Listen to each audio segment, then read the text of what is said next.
Saudações, queridos amigos, com grande alegria, estamos aqui em mais uma edição dos nossos encontros, mais um podcast.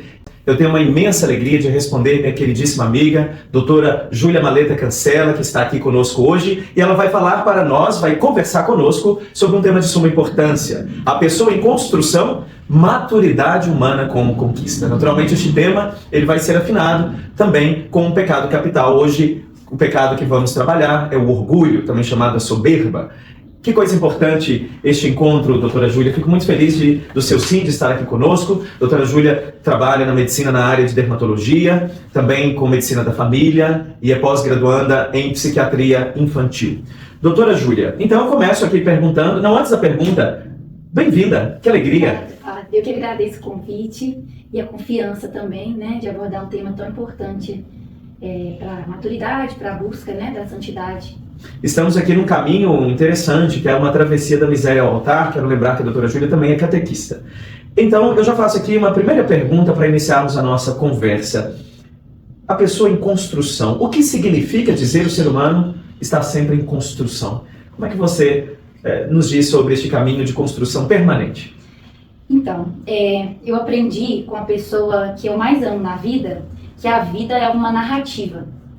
E como uma boa narrativa, ela tem começo, meio e fim, né? E a gente atravessa essa narrativa em busca de fazer uma boa biografia.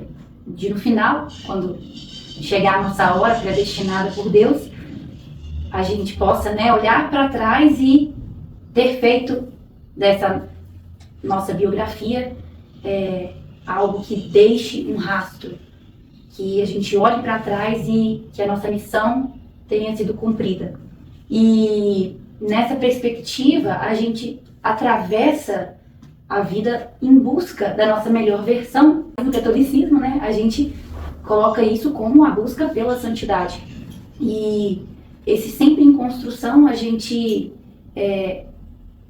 no caso, está falando de que não tem um ponto de chegada aqui na Terra, né? Então isso significa que se eu tenho 80 anos, 90 anos, eu estarei sempre em construção. Sim. A maturidade não vem com um RG, não posso falar, eu tenho 60 anos, eu tenho 80 anos e logo sou maduro. Eu gostei muito de uma expressão que a doutora Júlia acabou de usar, biografia. Um autor que eu gosto demais, um grande psicólogo, que foi importante na minha vida, um período.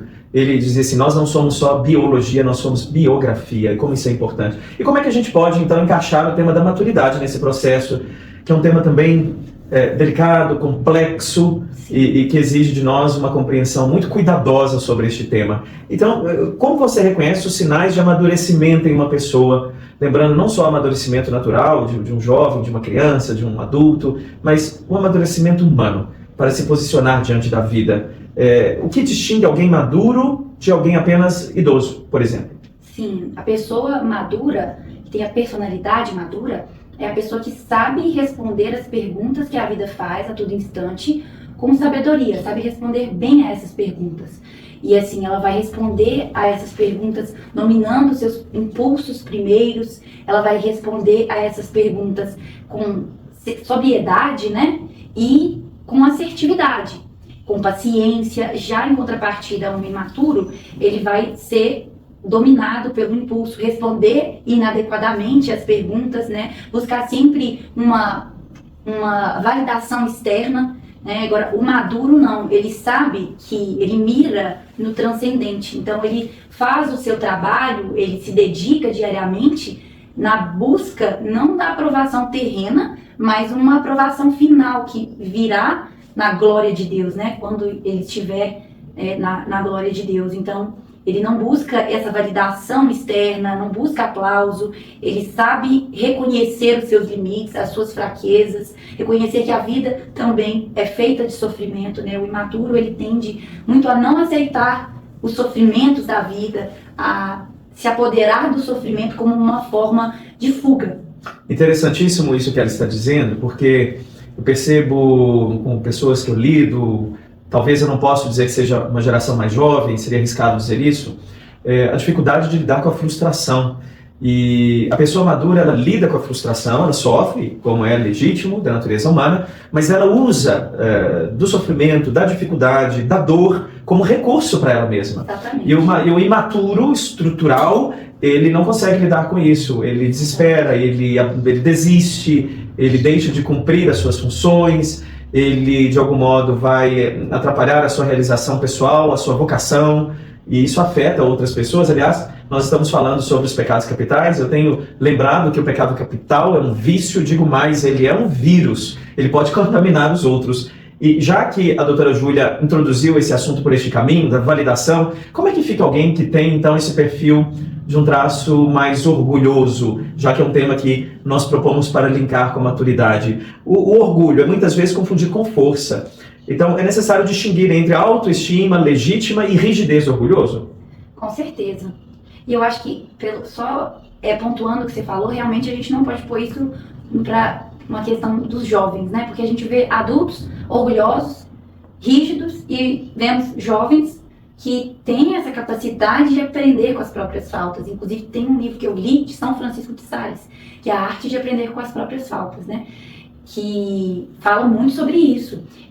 Para essas pessoas que confundem humildade com fraqueza e o orgulho com dignidade, esse livro seria muito interessante, porque a gente aprende que o orgulho, na verdade, ele é uma forma da pessoa proteger a própria vulnerabilidade, que é quando a pessoa se fixa numa imagem de si. E, em contrapartida, a humildade é saber reconhecer os seus pontos fortes e os seus pontos fracos, os seus vícios e as suas virtudes. Não se inflar, nem se diminuir. Um traço de maturo é exatamente esse, né? A capacidade de medir ali o equilíbrio, o que eu dou conta, onde as minhas pernas podem alcançar, quer dizer, nada além do que eu posso, mas também nada aquém do que eu posso, né? Às vezes o imaturo ele não consegue essa justa medida, e às vezes essa falta de medida vem também graças à porta do pecado. É interessante isso, nós estamos refletindo sobre isso. E a realidade, doutora Júlia, só para pontuar aqui um elemento importante, à medida que ela está falando, me veio aqui na mente algo que nós já estamos falando nesses nossos encontros. A realidade humana, a humildade, ela me apresenta a realidade, na verdade, daquilo que eu sou, não é? Sim. E quando eu vejo a minha realidade, ela não deve ser simplesmente julgada, condenada, criticada. Ela tem que ser entendida. E para ser entendida, ela tem que ser acolhida. E só aquilo que é acolhido é redimido. Senão, como a redenção pode entrar? Se não houver verdade, se não houver realidade. E a humildade me permite isso. O orgulho não. O orgulho me cega. Sim. O livro fala muito disso, padre. Esse livro que eu citei de São Francisco de Sales. Porque, às vezes, a gente se pega querendo muito essa perfeição. E aí Deus meio que deixa a gente cair para a gente lembrar que a gente está nesse processo contínuo de evolução. E o que a gente tem que fazer com isso, com as nossas quedas? Não perturbar o nosso coração, né? É aproveitar delas para conseguir melhorar, levantar com essa falta, né? Através da queda, a busca pela santidade, sempre. Os padres orientais, aproveitando a deixa da palavra da doutora Júlia, a diferença do nosso contexto ocidental, em que foram elencados 7 pecados capitais, eles elencam 8.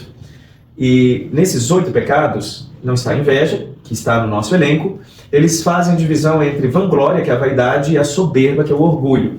É interessante que eles explicam assim, enquanto a vaidade é uma distorção do conceito de si mesmo, o conceito de soberba é uma distorção do conceito do outro. É interessante, porque eu me posiciono como se eu fosse superior ao outro, e eu perco essa ideia de que tudo é um dom, na verdade, né? Então, o orgulhoso, ele é um pouco... Há uma perversão do conceito do outro naquele que vive a soberba, que vive o orgulho. E isso também pode ser um traço de imaturidade. Pode ser, não necessariamente é. E na sua experiência, então, clínica, no seu modo de abordar os seus pacientes, ou na sua própria experiência, como o orgulho se manifesta na clínica e na vida cotidiana? Você já percebeu isso entre as pessoas que procuram atendimento? Todos os dias. A gente, inclusive, hoje eu tô aqui nesse assunto com meu marido, falando como é difícil a gente tratar a pessoa que chega com diversas queixas, muitos sofrimentos, mas já deu aquele veredito final de que tá tudo perdido já. Você faz de tudo, eu tento me doar ali na consulta, tentar mostrar a luz no fim do túnel, mas a pessoa, ela tá tão acostumada a se alimentar do sofrimento, porque é muito mais fácil ela se alimentar do sofrimento e da dificuldade que ela está enfrentando e ficar paralisada, estagnada naquilo, do que ir em busca da melhora, buscar realmente aquilo que a vida está perguntando para ela ali.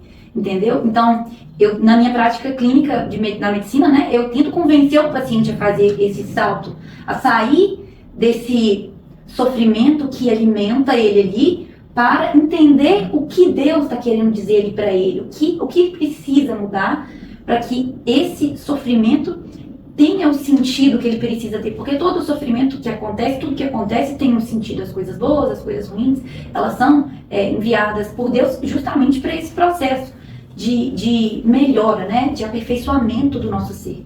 Exatamente. Então, pensando nesta quase que uma apatia, né, um desânimo diante da vida, nós vamos tratar também nos nossos encontros na igreja sobre a tristeza, que é um pecado capital para os padres do Oriente, que nós não temos aqui. A tristeza, ela é a mãe de outros pecados. A tristeza, de fato, ela pode gerar a preguiça, ela pode gerar a inveja, e essa tristeza, ela é como um verme que está na alma. Pior do que o verme que está nos ossos, porque ela mata o ser humano de dentro para fora. E o orgulho pode ser uma arma, pode ser um efeito de reclusão, de um egocentrismo. Sim. Tudo isso pode ser gerado, porque os pecados capitais são assim, um gera o outro, não é? A gula gera luxúria, a luxúria gera tristeza, a tristeza gera preguiça, a preguiça gera morte. Então, Mas engraçado é pensar assim, que esse paciente que chega lá, ele não se vê como orgulhoso. Mas o que tem por trás mesmo é uma rigidez, uma imaturidade diante da realidade da vida, de que é feita de sofrimento e que a pessoa, por mais dura que seja, ela precisa achar os meios para abraçar essa cruz, né? E eu estou lembrando de uma coisa, já que a doutora Júlia está falando isso. Às vezes eu encontro um penitente que vem para um atendimento, para uma confissão, e ele já cometeu um pecado há muitos anos, e ele volta naquele mesmo pecado 1, 2, 3, 10 vezes em confissões diferentes ao longo de 20 anos. Por trás tem o orgulho. Sim. E eu falo isso com o penitente. Por que você volta no pecado? Porque no fundo há um orgulho. Qual é o orgulho? Todo mundo pode errar e pode pecar. Eu não admito que eu tenha cometido este pecado. Então vejam, aquilo que não é apresentado, não é acolhido, não pode ser redimido. Isso. Então a misericórdia não encontra espaço naquele coração, sim, porque no fundo nós estamos diante de um orgulhoso. Diferente, Papa Francisco, né, uma vez perguntou: Santidade, como é que o senhor se auto-intitula? E ele disse de uma maneira muito bonita: eu sou um pecador perdoado. Ponto. Eu sou um pecador perdoado. Eu errei, não deveria errar, mas vida que segue, vamos recomeçar. É o processo pascal, né? A cruz assumiu toda essa miséria. E esse caminho que nós estamos propondo, uma travessia mesmo, porque é uma travessia, às vezes doída, às vezes é uma travessia que machuca, porque para atravessar isso, às vezes só com bisturi, né? Mas é uma travessia. Uma travessia é uma das batalhas mais difíceis, que é a batalha do coração, né? Mas é a melhor batalha, porque nós não estamos sozinhos. E ela é libertadora. Quando a gente aprende a acolher, ele vem, né, para se sustentar. Então, já que a gente está falando da soberba, do orgulho, das dificuldades que podem vir, eu mencionei também a tristeza, e a humildade? Como é que ela se dá? Como é que ela pode encontrar terreno fértil no nosso coração de verdade, em sua essência? Por que ela é libertadora? A humildade, ela é estar enraizado realmente na verdade, na realidade, né? Santa Teresa d'Ávila, né? A humildade é a verdade. Isso. Ela que citou essa frase tão importante. Porque é quando a gente aprende justamente isso que a gente comentou, que nós não somos perfeitos, que nós temos os nossos vícios, nós temos as nossas virtudes, e que a gente precisa estar sempre nesse processo de reparação dos vícios e consolidação das virtudes. E ela é libertadora à medida que a gente para de tentar sustentar uma imagem de um eu perfeito para ser aplaudido, para ser validado, e foca a nossa energia nesse processo mesmo, nessa aceitação das nossas falhas, da aceitação das nossas quedas. E eu aprendi um negócio muito interessante, eu não lembro onde que eu vi isso, mas eu tô lembrando aqui agora, que é assim: quando a gente cai, a gente tem 3 caminhos. Ou a gente cai e desiste, e fica lá, desistiu mesmo. Ou a gente cai e fica adiando o momento que a gente vai levantar, se alimentando do sofrimento ali. Eu sei que eu vou levantar, mas é mais fácil eu ficar deitado aqui no chão agora. Ou a gente levanta o mais rápido que a gente puder e repara essa falta, sem perturbar o nosso coração. E usa aquilo como recurso. Isso. É o Alyosha, do Irmãos Karamazov. Ele vive uma crise profunda e depois ele entende que não é possível continuar assim. E ele consegue dar a volta por cima. Mas, muito bem, e às vezes a humildade é confundida com fraqueza. Veja a importância de um terapeuta com uma abordagem antropológica correta. Então não é só vá fazer terapia com quem? Isso é muito importante. Porque como a psicologia trata da alma do indivíduo, se ele não encontra uma abordagem antropológica correta, que ele pode atrapalhar mais ainda. Porque a humildade é uma virtude. A humildade é a porta de entrada para a verdade, para a nossa realidade, assim como ela é, e não aquilo como se pode almejar ideologicamente, mas me apresenta a realidade. Então é isso mesmo, doutora Júlia. Como ajudar alguém que confia de humildade com fraqueza e orgulho com dignidade? No caso, você falou do terapeuta primeiro, né? Sim, da abordagem antropológica. Isso. É muito importante a gente entender que o processo de autoconhecimento, ele é importante para adquirir essa maturidade, né? Só que o que trata, muitas vezes, o que trata mesmo é a personalidade do terapeuta ali. Então, se você vai ter uma consulta com uma pessoa que não compartilha os mesmos valores que você, que não tem esses conceitos bem estabelecidos, que confunde uma humildade com uma fraqueza, ela vai te levar para um caminho ruim.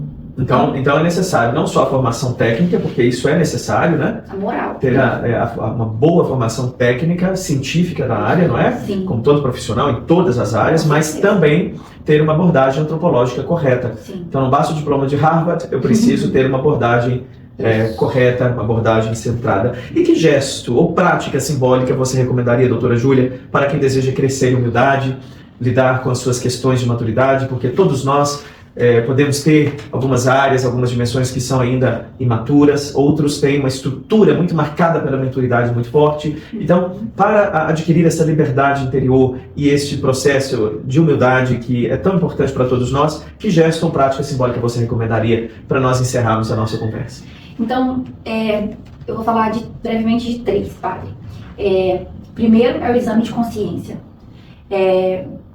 Essa instantaneidade das informações, essa vida corrida, às vezes atrapalha a gente a se perguntar o que a vida está querendo da gente naquele momento. O que a vida está me perguntando? E às vezes a gente age por impulso e não vê que a gente está respondendo errado. Então o exame de consciência, principalmente ao final do dia, ou então ao meio-dia, analisando tudo o que você fez e colocando os pontos fortes e os pontos fracos do seu dia, onde você acertou, onde você errou, onde você poderia ter sido melhor, onde você poderia ter agido com mais cautela, com mais paciência.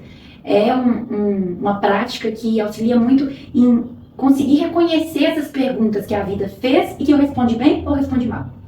O segundo seria sempre, e é uma coisa que aconteceu, que eu aprendi, que mudou muito a minha vida, que foi um caminho, um salto para melhorar, me tornar um pouquinho mais madura, né? A questão de que quando um não quer, 2 não brigam, né? Um clichêzão. E é realmente isso. Então, toda vez que acontecer uma discussão, uma briga, você parar, você analisar a parte que você errou e buscar a reparação disso, sem esperar do outro a parte dele, sem você pedir desculpa, você pensar numa forma de reparar sem colocar o outro em xeque, porque cabe ao outro e a Deus essa reparação, na vida dele, né? Então, foi uma coisa que mudou muito pra mim, porque nesse ato de reconhecer onde eu errei e buscar a reparação, seja por um pedido de desculpa, seja por uma outra ação, eu tenho que abrir mão desse meu orgulho e reconhecer a minha fraqueza. E também abrir mão da expectativa que o outro também reconheça. Então, essa é uma prática que eu levo para minha vida que me ajudou muito. A validação, né? Isso. E a confissão, né?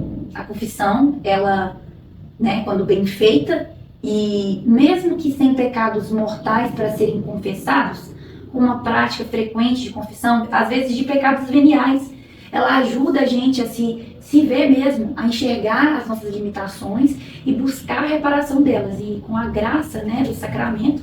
E às vezes é necessário unir a vida sacramental, que é tão importante, a Eucaristia, que é o sacramento de cura, que nos dá força, que nos sustenta, uma prática da confissão, uma boa terapia, um bom terapeuta que possa ajudar. Eu vejo sempre o terapeuta, já disse aqui nos encontros, como um espelho, né? Ele, na verdade, me ajuda a ver um bom amigo, um amigo bem formado. Boas amizades e bons amigos podem nos ajudar muito. Muito obrigado, doutora Júlia, por essa contribuição tão valiosa neste nosso percurso. É uma travessia realmente da miséria ao altar. Todos nós vamos caminhando com a ajuda da graça, contando com o apoio também dos amigos, das pessoas que estão perto de nós. E a comunidade também é muito importante nesse sentido, porque ali é onde a graça de Deus acontece, no seio da comunidade, na comunidade igreja, na comunidade povo de Deus. Essa partilha é muito importante. Muito obrigado, doutora Júlia. Deixa então uma palavra final para nós concluirmos. Eu acho que a arte de aproveitar as próprias faltas, que a gente possa pedir ao Espírito Santo que nos ilumine a aprender essa arte. Muito bem, a arte de aprender com as próprias faltas. É assim que a miséria encontra lugar na misericórdia e ela é transformada, né, segundo o amor máximo de Deus na cruz. Muito obrigado a você mais uma vez por essa participação e fique com Deus. Obrigado, doutora Júlia, pela presença novamente e até o nosso próximo encontro.